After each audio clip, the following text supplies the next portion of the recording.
बड़ा पर्व है, खास करके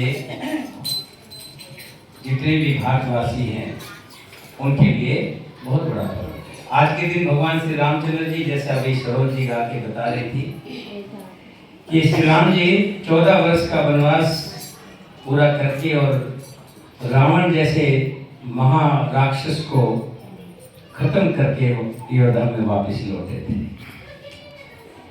ये जो राक्षस की बात आती है जहाँ तक, ये राक्षस चाहे सतयुग था जब भगवान विष्णु जी होते थे, उस समय में भी राक्षस हुआ करते थे, और जब त्रेता हुआ श्री राम जी हुए उस समय भी रावण के रूप में थे, कृष्ण के समय में हिरण्याकश के रूप में हुए, और कलयुग में तो गली गली में ही रावण बैठे क्योंकि कलयुग है।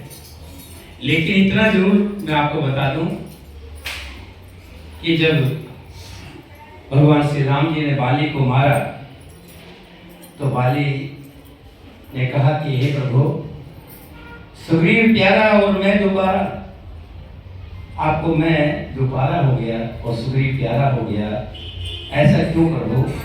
आप तो अंतर्यामी है, आप तो सबकी जानने वाले हैं और सबके हित में काम करने वाले हैं, सबका भला करते हैं, फिर मेरे साथ ऐसा क्यों? तब श्री राम जी ने कहा था कि हे बाली, तुमने अपनी बेटी के समान छोटी पुत्र वधू को, यानी कि बाली की पत्नी को हराया, उसने अपने पास रखा, बहुत बड़ा अपराध किया। कि जो दोस्त हम कोई भी काम करते हैं, ये ध्यान रखें कि भगवान सब देखते हैं। सोचे कि हम छुप करके कर रहे हैं, लेकिन मेरे प्रभु सब देखते हैं। एक बार इसी तरह से अर्जुन और दुर्योधन का किस्सा आता है। अर्जुन और दुर्योधन को कहा गुरु ने, ये लीजिए, ये दो कुछ पक्षी दिए, इनकी गर्दन तोड़ करके ले आइए।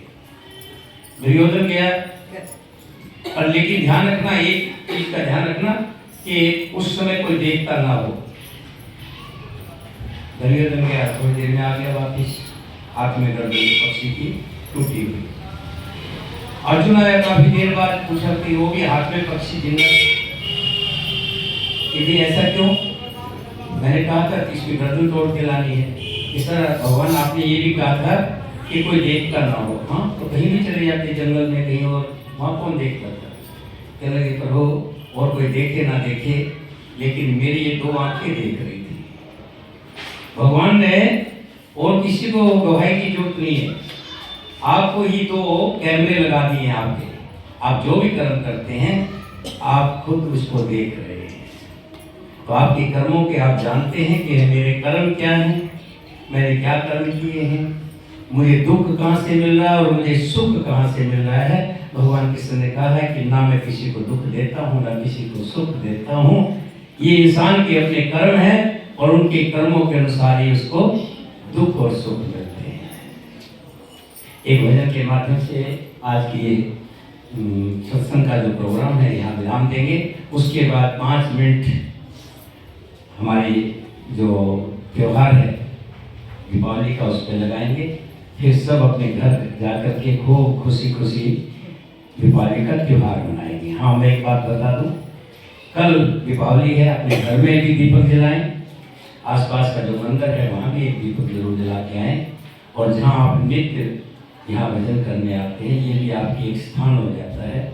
एक दीवा लेकर के या तो आज ही लगा जाएं, कल समय ना हो तो एक दीपक उस स्थान पर जरूर लगाएं जहाँ आप भगवान का नाम लेते हैं, सत्संग लेते हैं, यानी यहाँ आकर के एक दीपक जरूर जला के गए।